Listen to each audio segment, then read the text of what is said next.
under 4 years black belt thing was just me being the person that I am, just going 0 to 100 and nothing in between. When I'm a beginner, I've got to learn mount, side control, the back. I've got to learn half guard. I've got to learn a pass. I've got to learn a takedown and blah, blah, blah. The people that succeed the most are the ones who actually turn and break those rules and then start to create their own way of doing things. The cyborgs, the Wagners, the guys that are the 40-year-olds, you can't replace 25 plus years of training just by jabbing some shit in your ass. It's just simply not how it works. That little taste, and you're like, he's been bashing me for 6 months, and all I had to do was learn. All I had to do was take responsibility. If I want more, I've got to put more in, whatever that may be. And unfortunately, for most people, whatever you think it's going to take, 10x that. Like, men need those elements of physical difficulties, mental difficulties, being part of a structure, being part of a team, being part of some problem solving. And I agree with your point, to the guys that don't have that, they're the ones that struggle.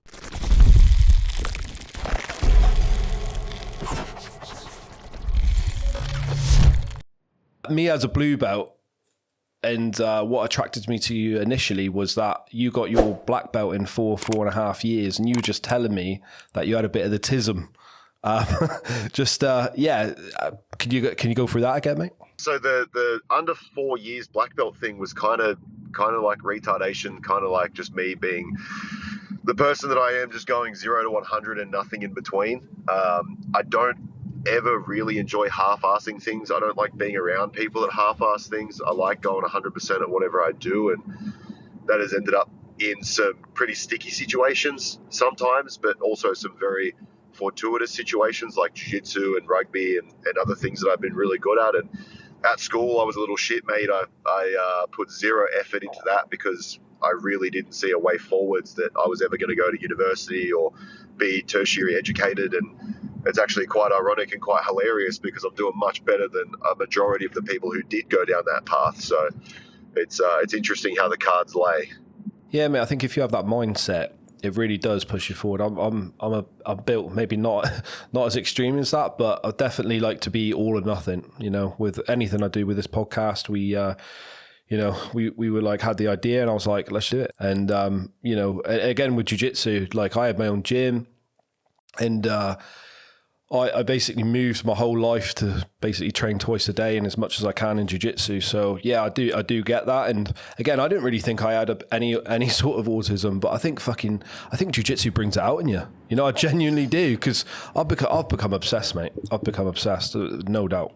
There must be something about it. I mean, either it's the best marketing scheme for a bunch of retards, or it just brings it out of you. I don't know what it is, but we definitely all share one key trait, that's for sure. Yeah, mate, I don't know what it is. It is quite fun choking people, but you know, I think there's more to it than that.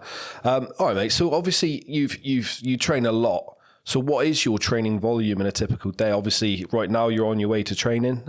So thanks for doing it, mate, in the car. My pleasure. What's your typical training day? So Monday through Thursday, I'm doing 2 or 3 sessions. I start to peel that down towards the back end of the week, where Friday I'm doing a session in the morning and then a session of weights in the evening. It's not a serious weight session. It's more of a fuck around, more of an arm pump, more of a let's talk about politics and all the other crazy concepts and shit that we get talking up to. And then on a Saturday morning, I have another session. And then Saturday afternoon's off, Sunday's completely off. Have a bit of respite, have a bit of a lazy day at the beach, might do some swimming, just hang out with the missus, give her the time that she doesn't get during the week, make her happy. Good luck with that, mate. Yeah, it's much more difficult than getting a black belt in 4 years, I'll tell you that for free. Yeah, fucking yeah. Mate, I've been with my wife for 20 years, mate, and I still can't make her happy, mate.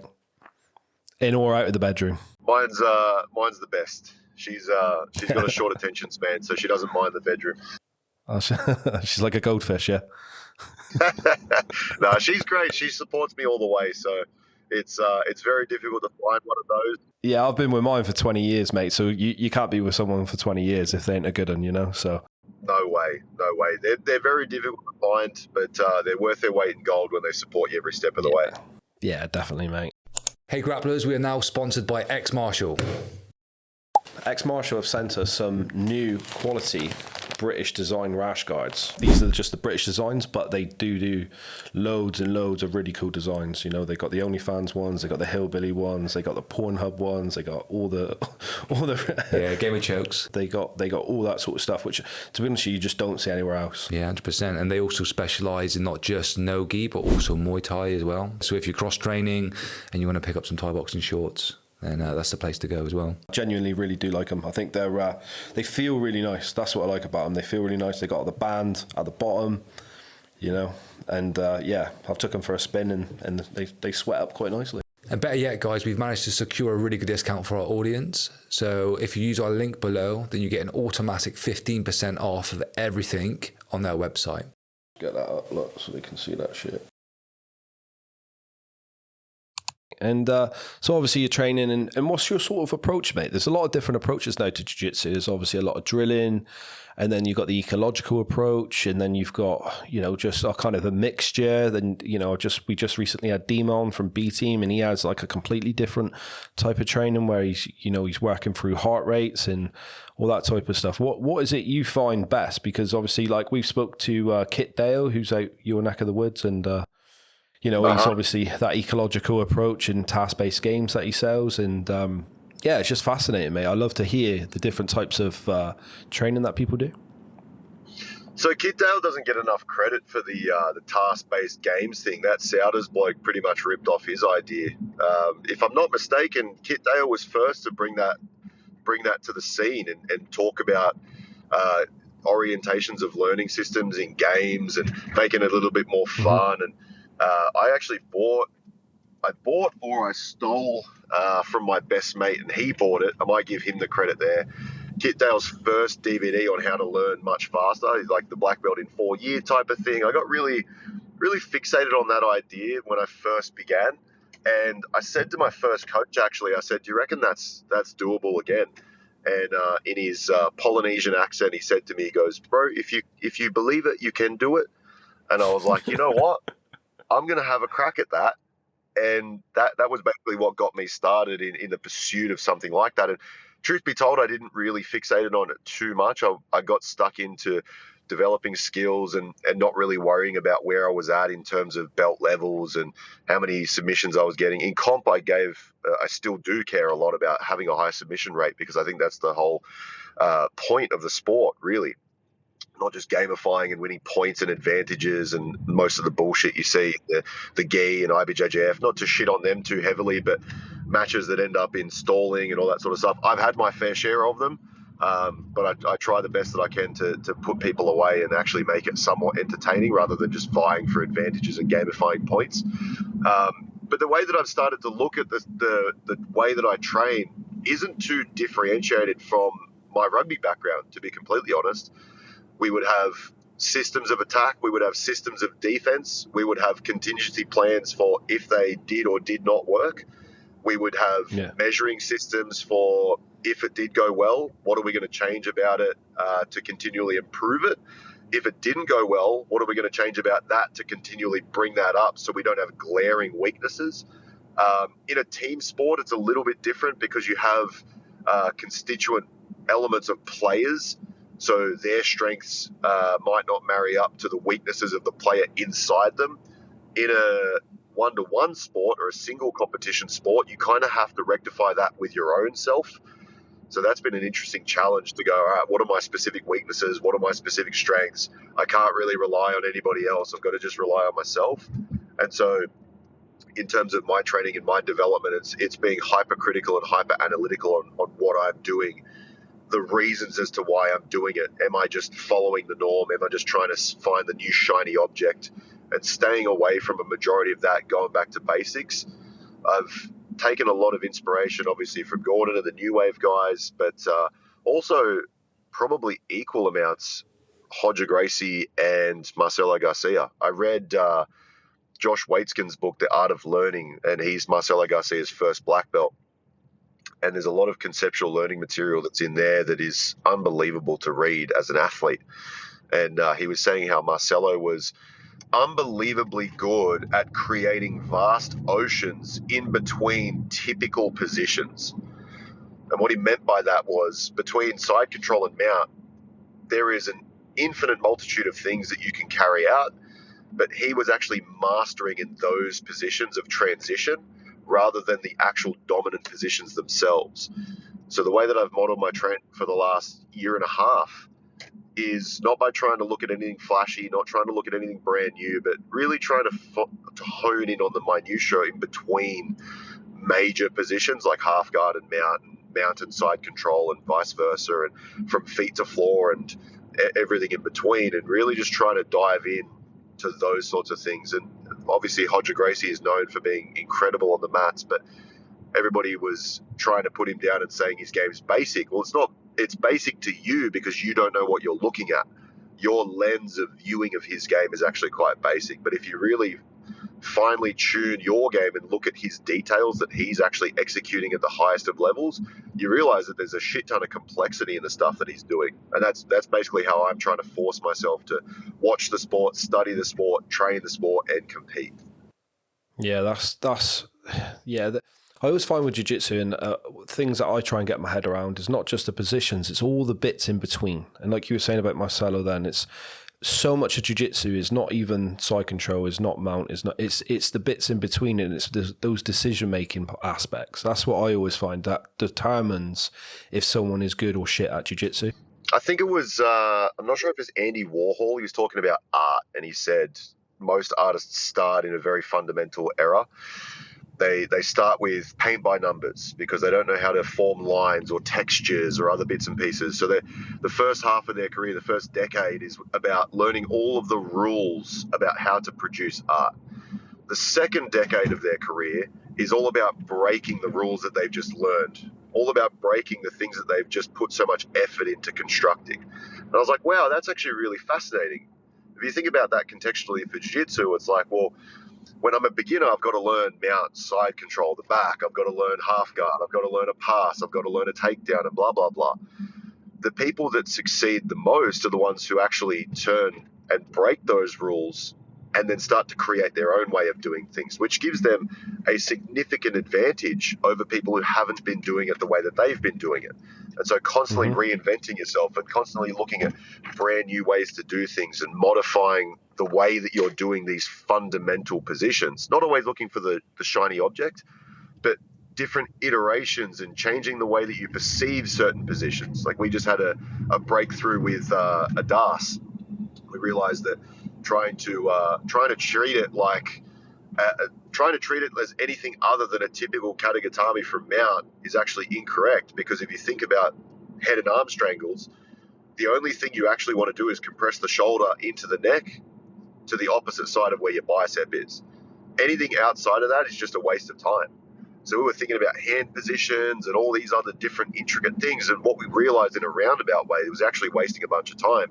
If we just thought about it as a head and arm choke, but in a different position or a different orientation, then it becomes much simpler, much easier to understand. And what you can actually do is learn way faster in that regard, because you're mapping on these heuristics onto a bunch of different positions.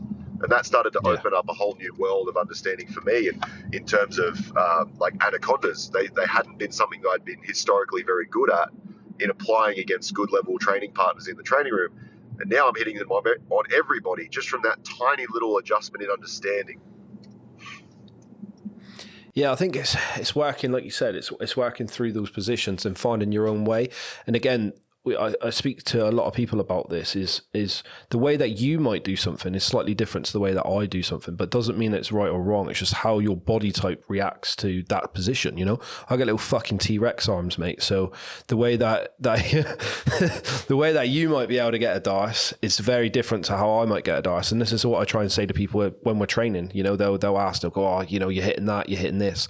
And I'll be, yeah, this is how I'm doing it. But again, it might be slightly different for you because you might have longer arms. You know, you look at Pixley, for example. His arms look fucking so long, mate. When he's hitting those dices, he's shooting through so deep on his tricep, you know. And again, I could never, ever in a million years on someone my own size get a dice that deep. you know? And that's why the sport is so interesting and so cool, because no matter what system you're learning, eventually you're going to get to a point where you break those rules, and everybody has their natural proclivity towards one style or the other. And I talk about this in the program as well. And it's like, you don't have to be a one size fits all. You can use your specific attributes to your advantage and customize the way that you do things, not only based on your attributes physically, but based on your mindset as well. Are you somebody in your outside life that constantly attacks things and wants to go after things and is quite ambitious and quite courageous? That will directly map onto the way that you train and the way that you compete, because otherwise you're going to be fighting your own personality and you're never going to win. There's unconscious programming that exists for a reason, and that has been built based on your experience. And so if you're trying to be something that you're not, you're always going to get found out. It's very energetically costly to fight against something like that.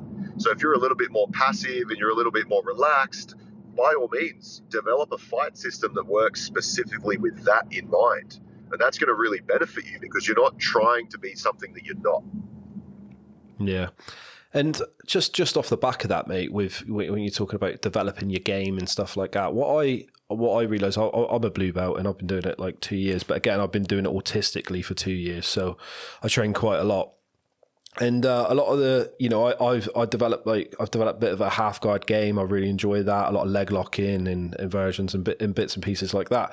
And a lot of newer people, they don't seem to even understand the concept of developing their own game and not just doing the exercise, the moves that they're shown in a class, or they basically box themselves into a load of different moves and then no specific game. Would you advise people early on to try and find out what their game is and then really just work on that as much as possible? Yeah, it's a tough question, because a part of me wants to answer in a way that they develop all the fundamental basics and they learn that basically how the sport works. So before you can be a Tekken master on the fucking PlayStation, you got to learn that square does this, circle does this, triangle does this, up, down, left, right, do all these things. So you kind of have to figure out the lay of the land first before you learn how to orientate yourself as it regards that map or that territory.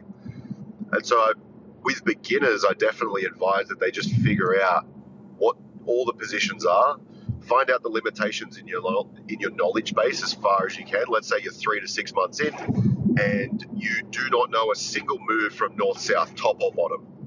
Well, then you're probably going to have to rectify that, because you're going to end up in north, south eventually. Off the back of that, once you have developed some sort of awareness of the map or the controls that you can use, you will find that you have a natural proclivity towards one style or the other. Let's say if you're a smaller guy and you're very flexible, you're obviously going to be more down the line of a guard player. So doubling down on your strengths, watching people like Diego Pardo for his guard style would be able to lead you in the right direction. Like, okay, what guards does he select, and how am I going to save a bunch of time on the front end without wasting a shitload of time thinking about things that the best in the world aren't doing? And then obviously once you get into where your position is, you're 2 years in, you've got a decent amount of training time under the belt, then you can start to play around with, well, actually, I think I'm going to steer away from this because it's not quite working as well. Or you've got to know when to pivot rather than when to give up on a specific thing, because it's very likely you just have no idea how to make it work yet because you don't have the information available. Or you haven't made that conceptual leap. I listened to a guy, Byron Golden. Have you ever heard of him? He's a sales guy in the US. He's black dude with a big grey beard, and I watched a video of him this morning. He goes, instead of saying that's too expensive, say to yourself, I just haven't figured out how to afford it yet. Because if you say that's too expensive, that's on the thing, not on you, and you don't learn anything. So instead of that, you reframe it and you say, I just haven't figured out how to afford it yet. And he goes, I'll give you a belief break. The belief break is, wave at me if you've ever spent more money than you had on something you didn't need. And everybody in the crowd waves because everybody's done it. So he goes, you've already done it. You just haven't reconciled the fact that you've done it yet. So with the belief break for jiu-jitsu, it's like, well, you have already learnt things very easily, very simply. You've already done it. Mm-hmm. So if you're coming up against something that's specifically difficult, don't say to yourself, oh, that's just not for me. Just say, I haven't figured it out yet. It's one of those moves that is going to take a little bit of time. Like the split squat passing that's become revolutionary in the last couple of months. Mine fucking sucked for about 4 months. I kept getting put in close guard, kept put in triangles, kept getting put in fucking K guard. And I'm like, this is bullshit. But again, seeing the best in the world do it time and time again, it's like, no, shut up, get over it, learn how to do it. You know you can because other people are doing it. It might not come as easily as you seem to think it comes to them. But then when I go to the US and I train with Gordon and Luke and everybody at Roke, I'm like, how long did you work on this? And they're like, oh, bro, I've been doing this for like 16 months now. Just this passing. And I was like, okay. Just that passing. And I'm like, okay, understood. I'm actually further along than I thought I was.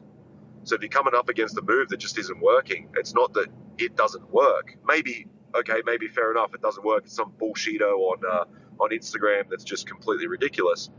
But you also probably haven't given it enough time or enough perspective to make it work. Yeah, I think it does take a lot of persistence with jiu-jitsu, and I think that's why you get the people kind of who become completely obsessed with it because they love the challenge of learning that pass or learning that move. And then you get the people that just get, they think it's too overbearing, it's too frustrating, they don't like losing, and then they just fucking quit.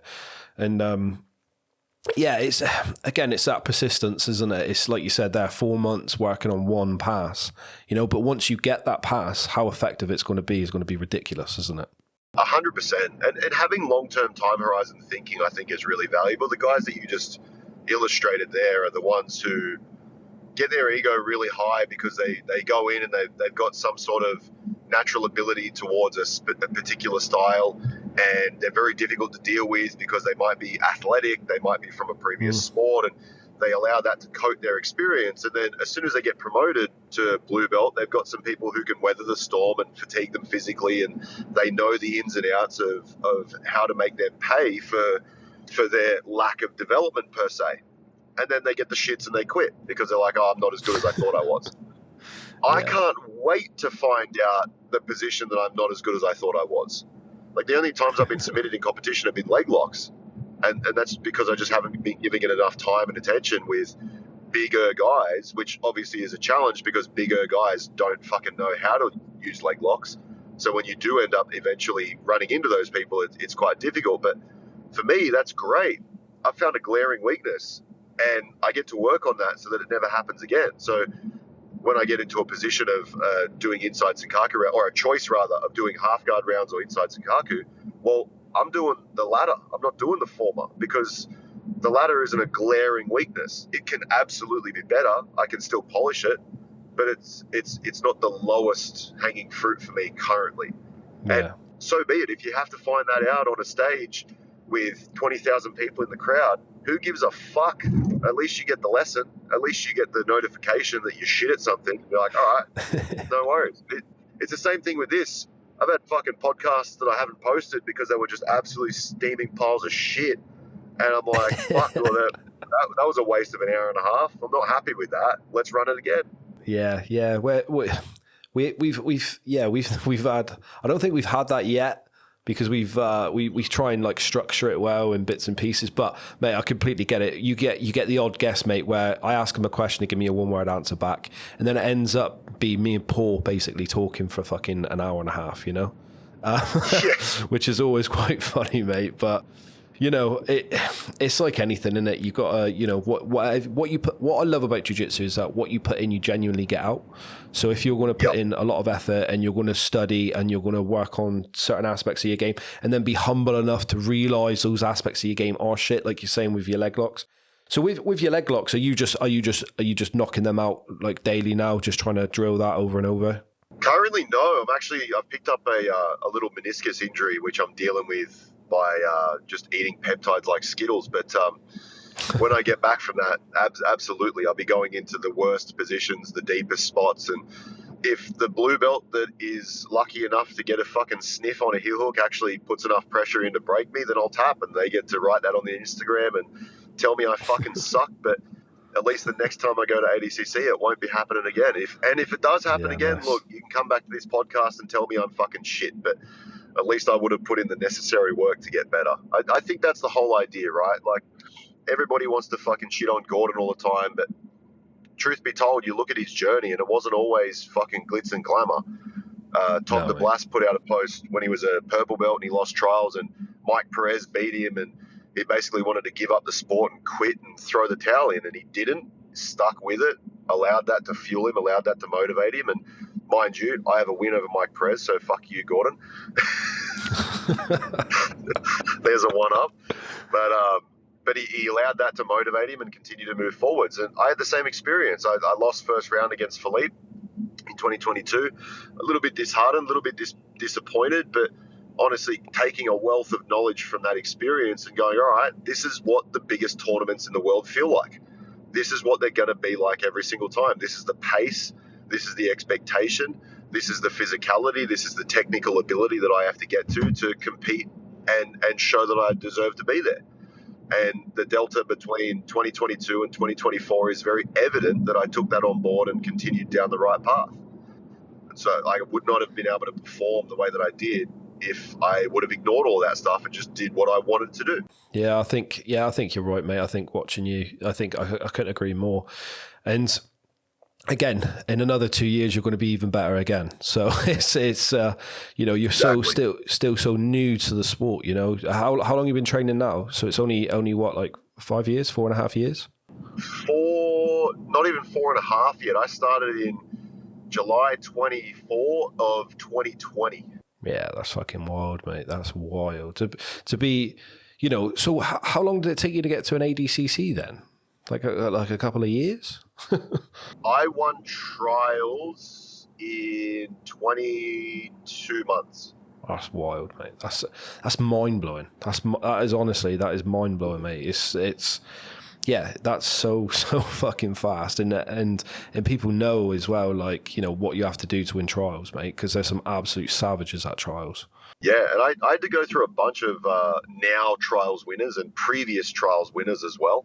Mm-hmm. Or trials medalists and other bits and pieces, and everybody wants to fucking sook and shit on Asian trials, but I mean, myself, Declan Moody, Jeremy Skinner, there's a bunch of fucking solid talent coming out of the Asian trials, and the guys that win go on to perform very well at ADCC. So that narrative that the Asian trial, yeah, okay, they might be one of the easier trials, but the narrative that you're just getting through there because you're a fucking fighting tomato cans and spuds and whatever else. I mean, Moody, to his credit, I was meant to have a match with him in a couple of weeks. Obviously, I pulled out because of the knee injury, but he beat Paul Adilla. Paul Adilla is a fucking savage. He's the trials king. I think he's won 4 times or something crazy. That's fucking wild, isn't it? Yeah. Runs a law firm. As a hobby, he fucking comes and bashes people at West Coast trials, which is ridiculous. That is ridiculous. Funny, isn't it? There are those savages in the world that do that, isn't there? Man, John Hanson is another. I just filmed a video about this. That's why I know so much about it. John Hanson is another one. He runs a private security company full time. I think he trains like 3-4 days a week, and he's won trials a handful of times too.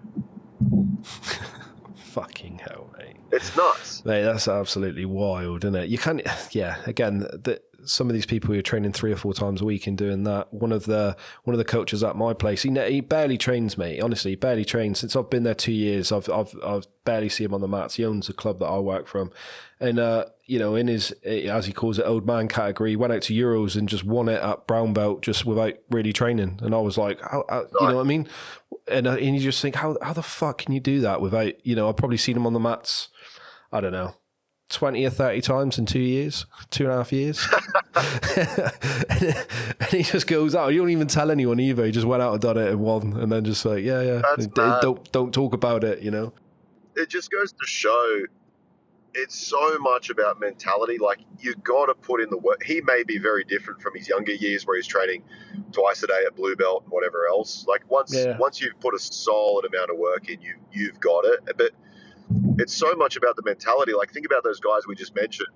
How many built-in excuses do they have for not doing well in competition? I run a law firm. I run a private security company. I've got 50 staff, So many people are willing to accept that they can just be shit because of XYZ excuse.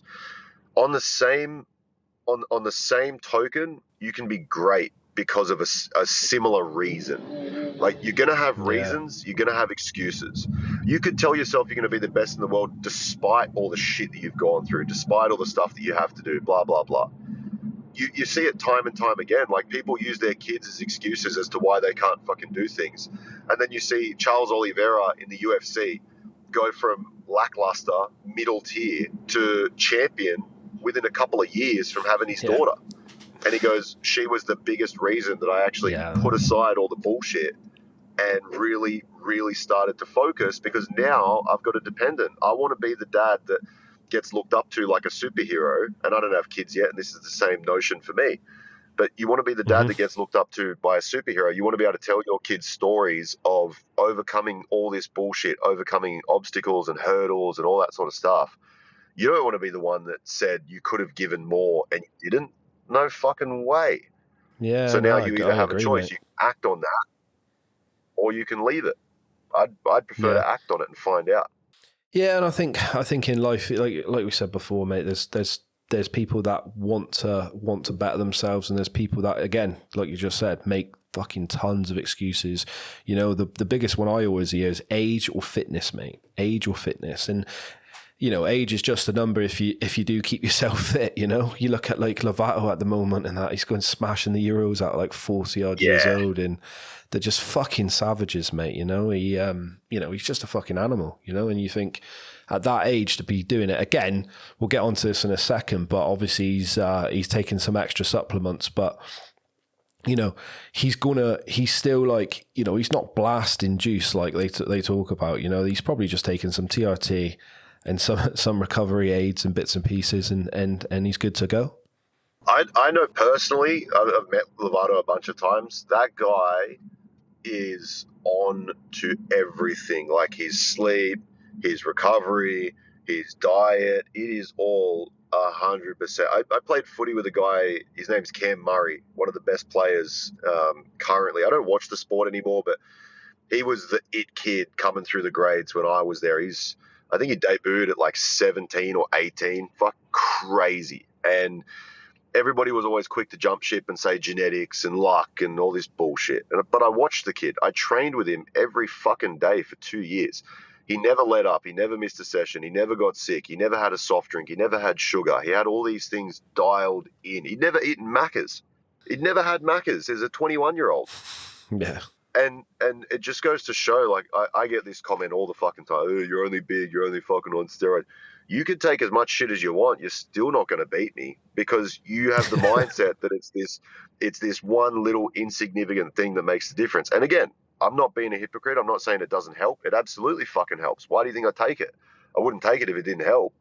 But at the same note, if you're thinking that it abdicates you from the responsibility of everything else, like these people do, they're simply just incorrect. Like, you can't replace like the cyborgs, the Wagners, the guys that are the 40-year-olds. You can't replace 25 plus years of training just by jabbing some shit in your ass. It's just simply not how it works. No, of course not, mate. Again, that experience is so fucking key in it. And again, like, you know, I'm on TRT, mate. I got it last year because my test levels, mate, was like a 50-year-old female, really. So I get it through a doctor prescribed. And again, I'm only on low levels and stuff, but yeah, of course it fucking helps. It helps with recovery. I feel better. And again, it's one of those things where, again, I don't know if, because I'm not taking a lot, but I'm able to train like regularly because I have that motivation to train regularly. You know, I feel good. So because I feel good, I'm able to get on the mats.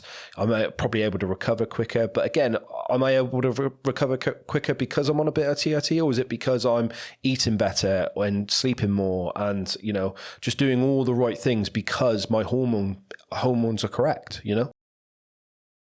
It's inseparable, right? And if you read the data and the meta-analysis on testosterone rates that have literally halved in the last couple of decades, you start to look around you, and I don't know what it's like in the UK. I imagine it's very similar here in Australia as it is in the US when I visit over there. Mm-hmm. But the physiques and the bodies and the jaw lines and the structure and the bone density and the shoulder width and the hands and the knees and the elbows, you look around, like you look at my granddad's generation, they're big farm strong fuckers, building shit, doing physical jobs. Like we're talking about a massive point here, but testosterone is a key element for the male side of the equation. Obviously screens and sedentary lifestyles and food quality and the bullshit they put in the tap water and so on and so forth. We won't go too far down the rabbit hole. But you realize that the way that we're living and the way that we're existing is just absolutely destroying your endocrine system. And you sit there and you think, well, why is that? Why is that going on? You could come to a multitude of reasons, but when you finally put your test levels in a position where they should be, if they weren't being bombarded with all this other bullshit, you go, wow, actually, I feel 10 times better, not only physically, but mentally. Yeah, 100%, mate. The response that it has on dopamine, the response that it has on your ability to pursue hard and difficult tasks without giving up, the ability that it has for all of those things is unbelievable. Yeah, I just don't think, I'm a coach myself, and a lot of my clients, when they get in their mid-30s, 40s, 50s, and they say they feel like shit, I'm like, go and get your testosterone checked, because we have the NHS. And mate, the NHS doesn't really recognise it as a problem. They're happy for people to, they're happy for people to just get given depression pills and bollocks like that. Rather than check their tests. One of my clients recently, he's 52, 53. He's not in bad shape, mate. He's lost loads of weight, but he keeps saying to me he feels tired and he's not, he's not doing great. And I was like, go and check your testosterone. His testosterone was 1 point above the lowest, the range was between like 10 and 20 something, to in their normal range in the NHS. And I think his was like 10. So the doctor said, no, your testosterone's fine, but I can offer you some antidepressants.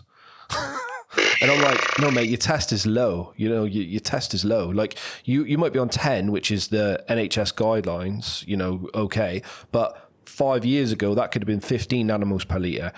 20 years ago, that could have been 25 nanomoles per litre. So you've dropped 15 points, mate. Exactly. That's the whole point, and it's a different range for everyone. And people don't really realize that, and then they just they end up in this cycle, mate, of just, the amount of male suicides under 50, mate. We kill ourselves more than any other people.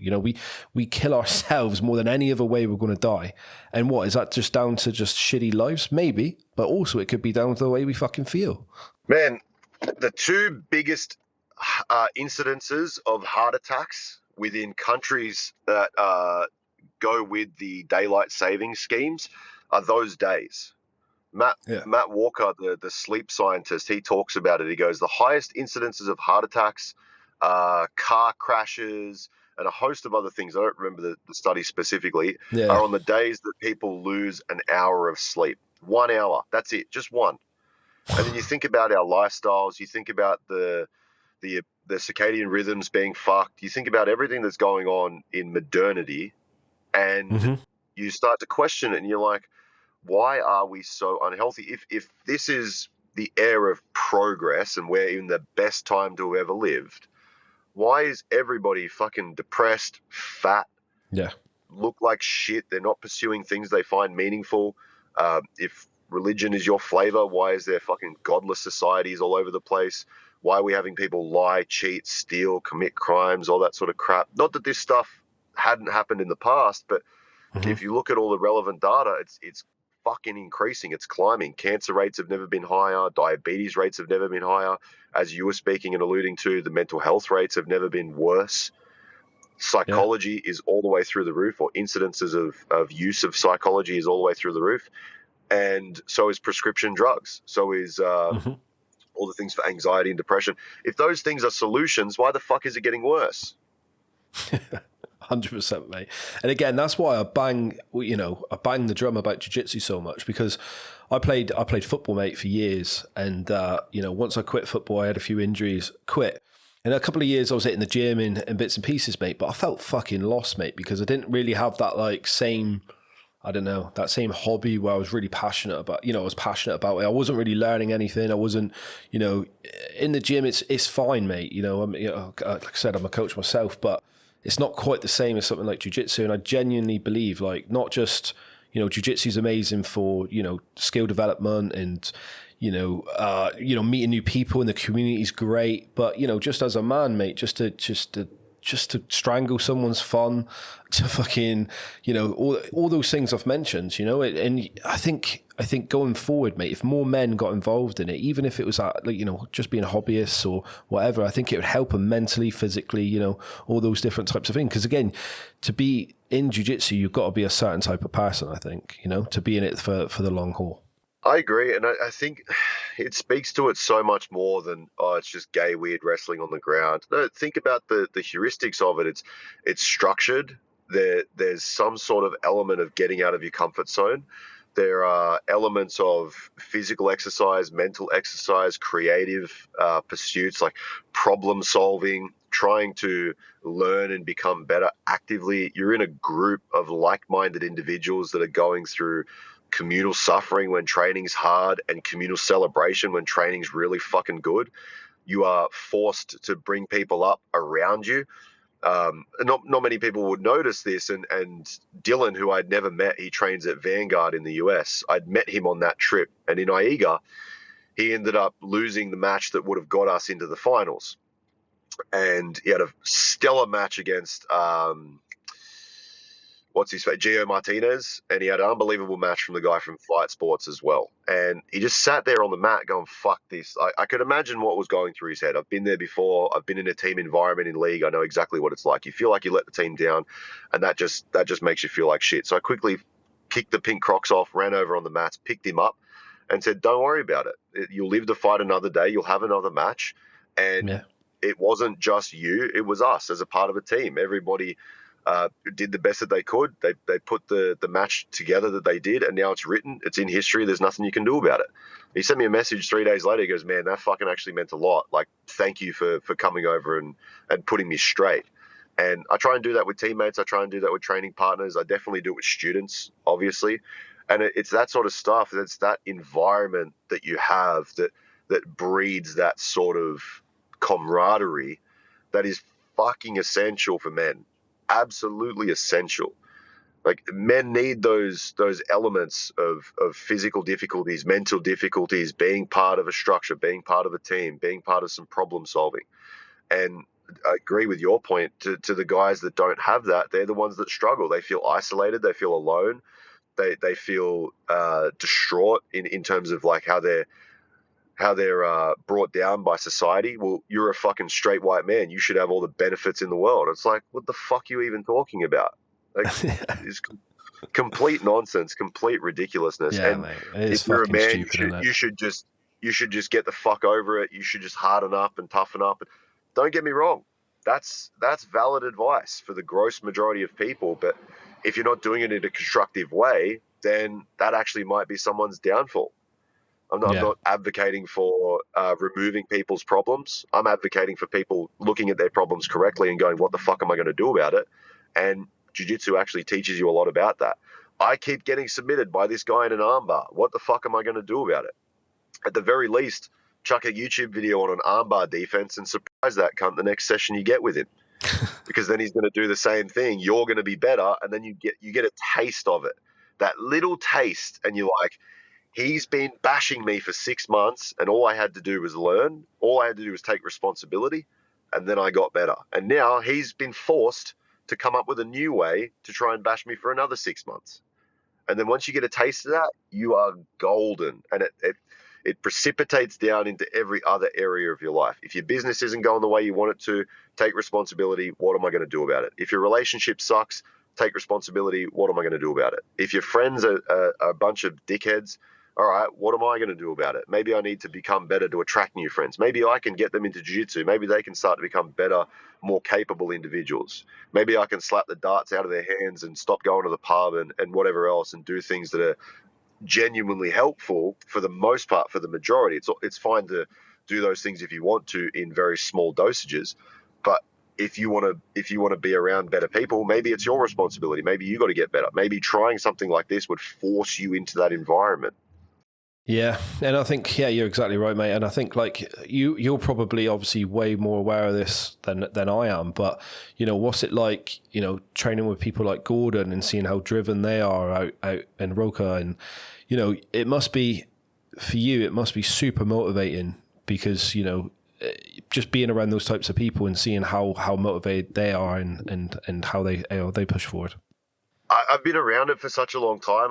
I've been fortunate to put myself in rooms where I'm constantly around professionals who are striving to do what they need to do, whether it be in professional sports or business or mindset. I've got a lot of good individuals around me, and to make an adjustment, it's not even necessarily motivation. It's that they've set a target, and they've also set the parameters for, I will do this whether it kills me or not.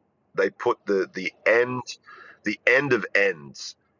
And so if it's not going to kill you, you're going to do it. So if you're tired, if you're sad, if you're fatigued, if you don't feel like doing it, if you're unmotivated, if you're motivated, if you do feel like doing it, if you're happy, if you fucking had a breakup, whatever it is, they've already signed off that they will go to the end of the earth, to the end of all ends, until it happens. And that's the core central theme that I've taken from a lot of these individuals. I've got a lot of mates who have been through a terrible amount of shit, but they said that to themselves, and they've come out the other side regardless of their situation, regardless of their circumstances, regardless of whatever they've been through, and just continued forwards. And all those guys in that room, they're no different. They've been through a bunch of different shit. They've packed up their lives in other countries and moved to a place that they were uncertain about and whatever else, but they have a target, and they said, I'm going to fucking do whatever it takes. And they live and breathe that. And that's what I took the most, or what I still take as a result of being around many individuals, not just inclusive to the Roca room. Like, look at John, say what you want about the guy, but fuck me. For 7 days a week for the last 30 odd years, that guy has watched tape, trained jiu-jitsu, coached jiu-jitsu, and that's it. Sure, he goes to dinner. Sure, he eats food. Sure, he does things with women, I assume. I don't fucking know. Probably not, mate. Maybe some people are into that. Everyone's got their flavor. Yeah. I'm not one to judge. But man, every single day, and I've been around it, I've seen it, and it's not a myth. It's not lore. It is legit. It's fucking real. I know.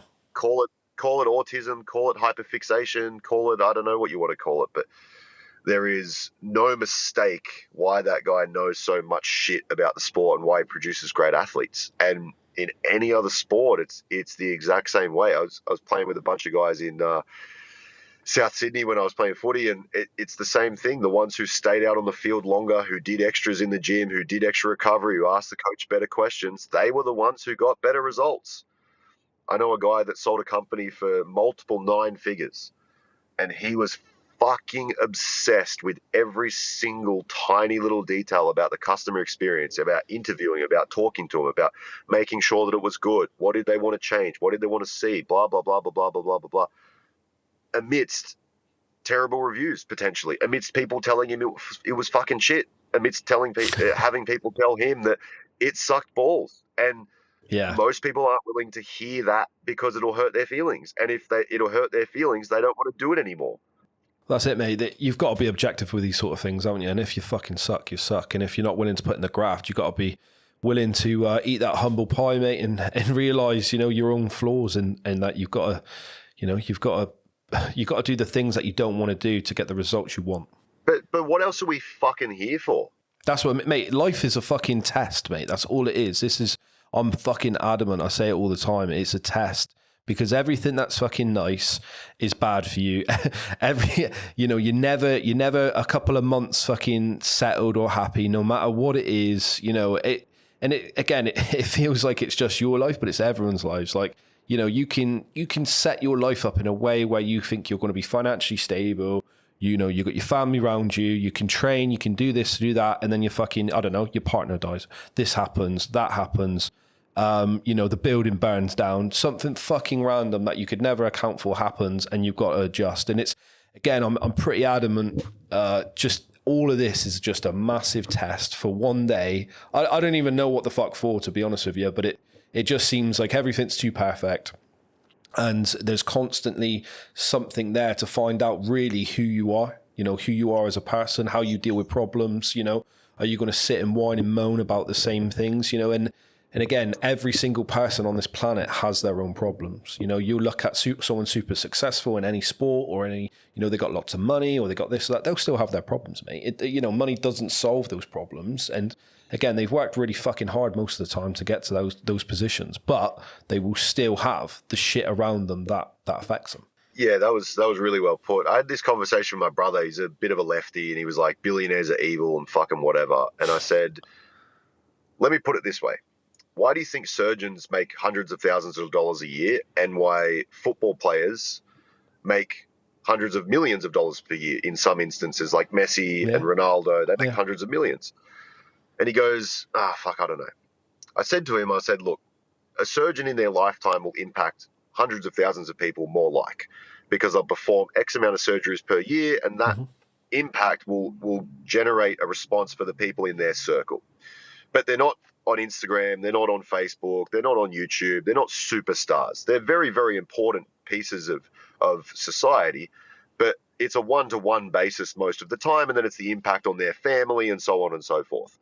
Whereas the soccer players are viewed by hundreds of millions of people, year after year, decade after decade, and so that's why they're compensated in the direct amount of in the equal amount of energy that they've produced.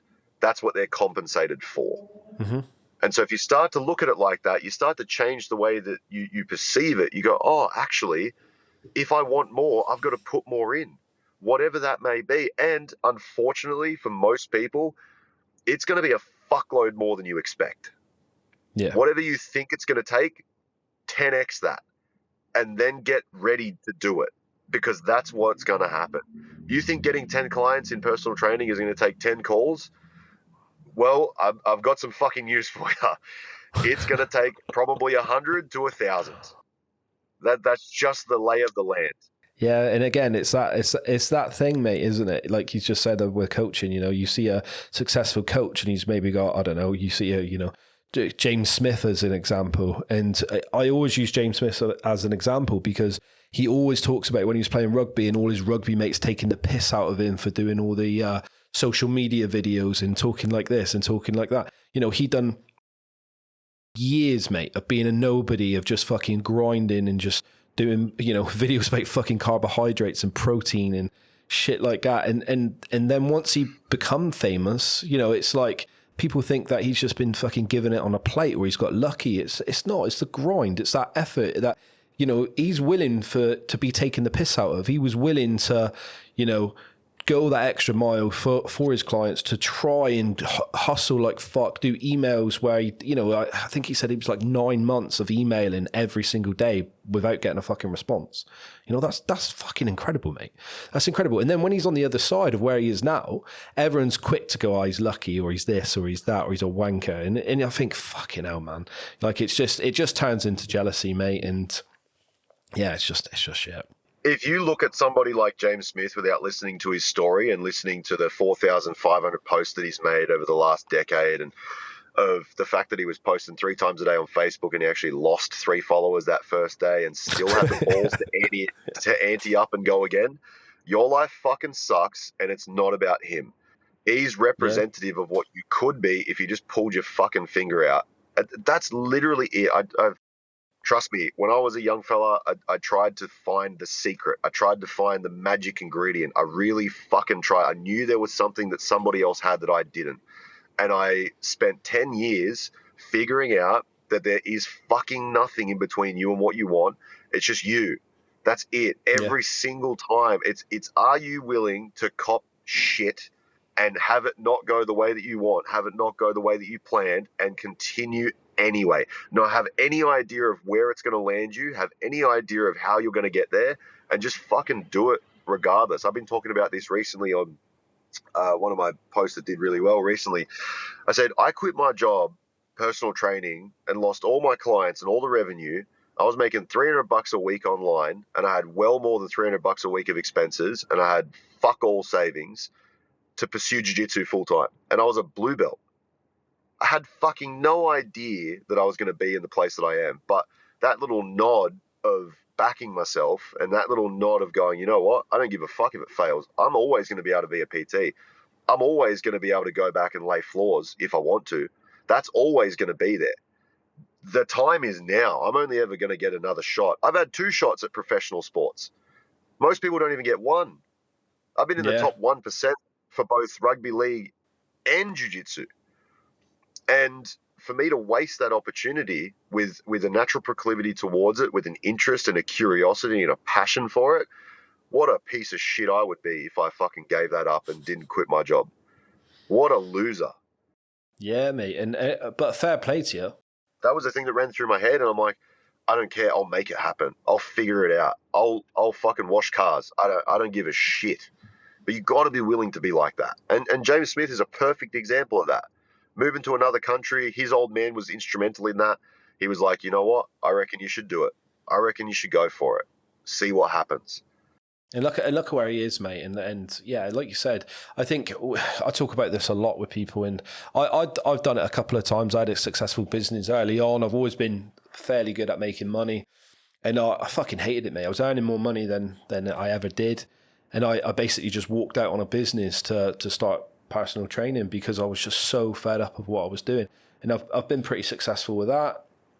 And again, I'm loving jiu-jitsu, but again, I'd always be willing. If I was 10 years younger, I would have probably done the same. I would have jumped in both feet. I'm 35 now, so I'm not really going to be a professional, just where my age is. But again, I'm happy to still dedicate a lot of time and still grow my coaching because that's what I want to do. I got a family, I got all those sorts of things. But, obviously you got your HPU coaching. So tell us a little bit about that before you go. So I basically adapted that off the online personal training that I was doing. I got to a certain stage, I was making all right money, and I kind of looked at all my clients collectively, like what unifies these people? Why are these people coming to me? And didn't matter what their goal was, they were all fucking blue belts. And I was like, hang on a minute, there's something here. Instead of trying to teach people how to get less fat, because that's the fucking worst. I hated it. I don't know how you still do it. But I looked at everybody and they're all blue belts, and I'm like, maybe these are people that are coming to me for my mindset on competition, or the fact that I've grown quite quickly in the sport. Or I just started to theorize. And then I asked a bunch of them, because that's the best way to find out. You just ask them.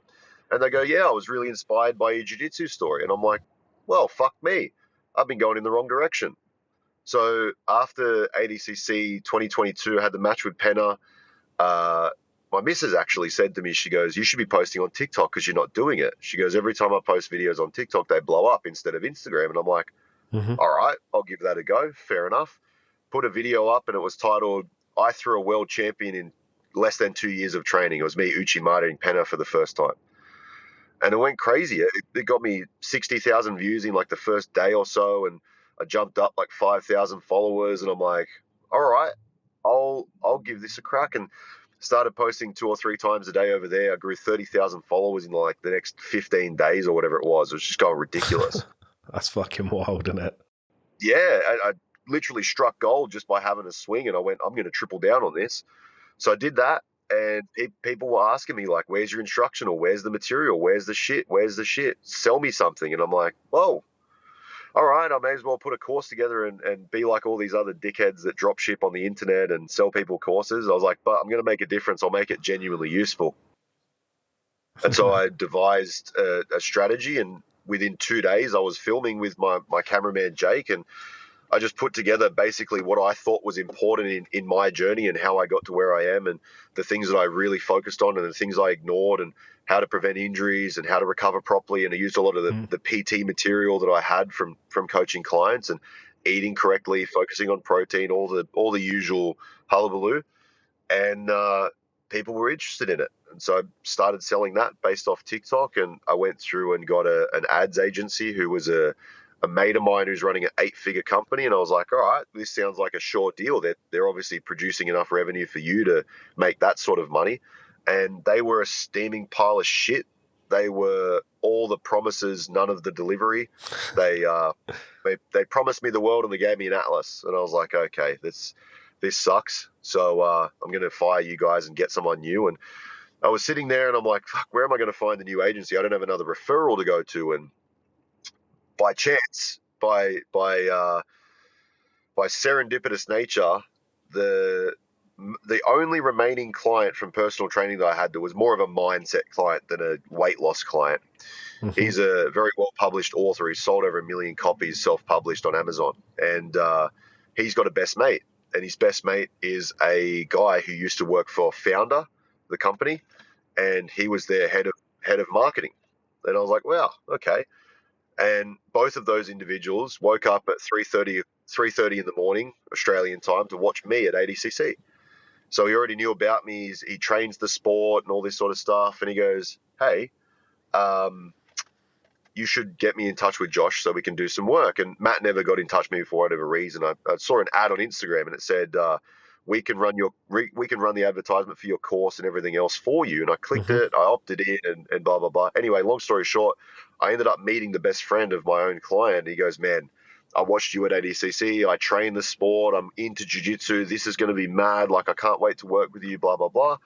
And from then on, we just put together a plan and slowly refined and fine-tuned all the messaging and all the stuff that we thought was important and developed something really fucking cool. We're actually giving structure and planning and ways to measure your progress that just is simply alien in the sport for most people. They just want to throw shit at the wall and see what sticks and try and make it up as they go. And if they're a good athlete, then they're good. And if they're a bad athlete, they quit and they end up leaving the sport. And I've had so many fucking gifts from the sport that I just want to give people the same opportunity to experience the same thing that I have in a relative perspective.